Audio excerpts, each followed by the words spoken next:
Voilà, alors là je voulais parler un petit peu la fusée Vega C, pour montrer un peu l'exemple de l'inefficience des projets européens. Il y en a plein comme ça, mais j'ai pris la Vega C parce que il y a une jolie explosion, donc ça fait un visuel plus sympa, mais il y en a plein comme ça, c'est l'exemple typique. Donc là c'est le site de l'Agence spatiale européenne, où ils expliquent un petit peu la fusée, bon on s'en fout, mais voilà, c'est juste pour montrer que c'est un projet européen.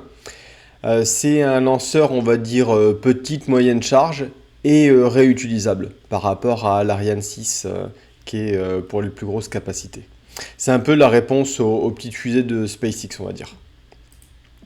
Donc voilà, donc là il y a encore une doc sur l'Agence spatiale européenne avec les deux gros projets actuels, hein, Ariane 6 et Vega C.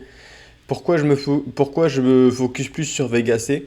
Parce que Ariane 6 c'est fait par Arianespace. On va dire, c'est un projet entre guillemets drivé par Arianespace et on va dire plus géré de manière industrielle. Vega C, c'est fait par une boîte italienne et c'est un partenariat géant européen fait par la bureaucratie européenne. Donc on va voir un peu la différence de résultats. Bon là c'est de la doc, on s'en fout un peu. J'ai pas mal de docs juste pour montrer que c'est un projet un peu européen. Voilà, donc ça c'est Arianespace. Et on va arriver au point important, voilà, l'équipe industrielle pour la Vega C. Donc c'est une boîte italienne et voilà un peu tout le monde qui bosse dessus. Donc il y a un petit peu pour chaque pays européen, même un peu plus qu'européen. On voit qu'ils ont filé un petit peu à la Suisse aussi. Et surtout à l'Ukraine, hein, c'était à l'époque où voilà, il fallait bien communiquer sur le fait que l'Europe soutient l'Ukraine. Et donc l'Ukraine, ça va être un peu le point de focus, a fait une partie du moteur de la Vega C. Et donc le chef d'œuvre, on va dire, ouais, maître d'ouvrage, c'est Avio, cette société italienne, alors que pour l'Ariane 6, c'est Arianespace, la société française, hein. Mais voilà, pour celle-là, l'Europe a choisi de faire ça de manière européenne avec des jolis PowerPoint et chacun fait une partie et tout va bien se passer. Et qu'est-ce qui s'est passé? Bah, ça a explosé quand ils ont essayé de la lancer, avec deux satellites d'Airbus dedans qui ont aussi explosé. Et le résultat des investigations, c'est un problème dans une partie de nozzle. Bon, c'est un problème dans une partie de la fusée, mais ce qui est plus intéressant, c'est que quand on va chercher un petit peu, donc c'était procuré par la compagnie italienne Avio, hein, qui est le chef d'ouvrage, et cette partie a été faite en Ukraine. Donc j'explique un petit peu pourquoi il y a eu des problèmes bon, sur le bout du moteur. Bon, enfin, moi j'y comprends rien, je m'en fous un peu. Après, il parle un peu de la fusée. Et là, ce qui est intéressant, c'est que Avio va prendre une solution immédiate de remplacement qui est un autre, on va dire, une pièce identique venant du groupe Ariane. Et donc là, on se demande, mais pourquoi est-ce qu'ils n'ont pas pris cette pièce dès le début? Bah, et en fait, comme il fallait qu'un peu tout le monde fasse tout, plutôt que d'aller prendre la pièce d'Ariane qui existe et qui est utilisée depuis longtemps sur plein de fusées, on a été faire une pièce toute neuve par un fabricant ukrainien. Donc ça, c'est un autre article, hein, juste une autre source qui dit à peu près la même chose, ça vient du Monde. Voilà, donc c'est histoire de thermomécanical, bon, mais j'y comprends rien, on s'en fout. Donc pareil, ils vont implémenter une immédiate alternative créé par le groupe Ariane, déjà utilisé pour d'autres fusées.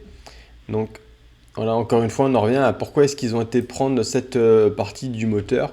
Donc bon, ils ont testé avec la nouvelle pièce, hein, ils font maintenant des tests et ça marche bien évidemment, hein, parce que c'est une pièce qui est déjà utilisée ailleurs, donc il n'y a pas de problème. Et ils vont relancer ça.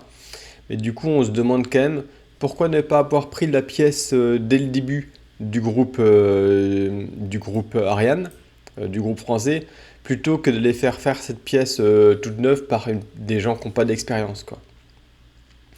Donc c'est typiquement voilà, un projet européen où en fait le but c'était que un peu tout le monde se fasse une partie du truc pour qu'on se fasse plaisir.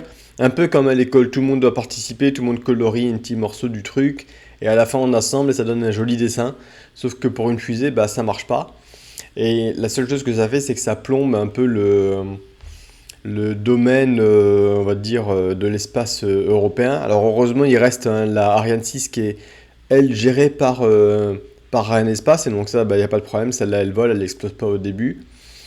Mais bon, d'ailleurs, je crois qu'après, pour lancer les restes des satellites qui devaient être lancés par la Vega C, ils avaient été demandés à SpaceX, mais ça, je suis pas sûr, faudrait voir. Alors voilà, encore une fois, hein, c'est l'Europe qui plombe l'industrie française en fait, hein. Plutôt que de laisser Ariane faire, ça serait pas bien parce que ça donnerait trop de pouvoir à la France. C'est un peu comme les avions de combat avec le Rafale, hein.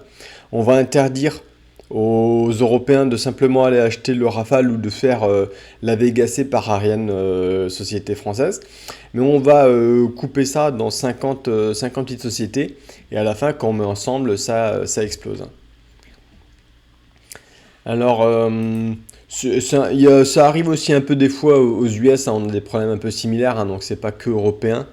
Sauf que aux US, ça a un impact plus léger, hein, donc on a vu la même chose avec Boeing qui a fait un compétiteur de SpaceX pour envoyer des astronautes dans l'espace.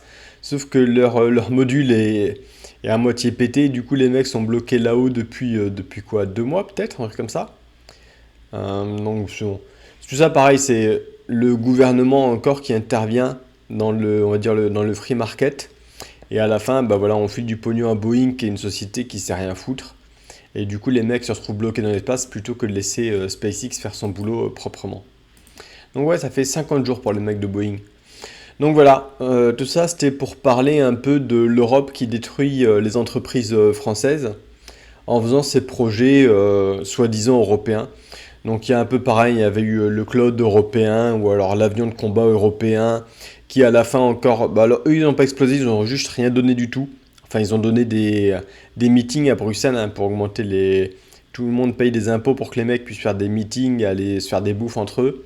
Et à la fin rien n'est délivré, hein. D'ailleurs pour le cloud européen, l'Allemagne a signé avec, je crois que c'est Google ou Microsoft, mais voilà, ça montre bien le résultat de l'Europe qui détruit les entreprises de chacun des grands groupes, histoire que l'Europe soit une entité qui ne progresse pas en fait, en détruisant tout le fleuron de chacun des pays qui sont membres en fait. Donc voilà, c'est un exemple que je donne souvent, Vega C, je voulais le partager avec vous.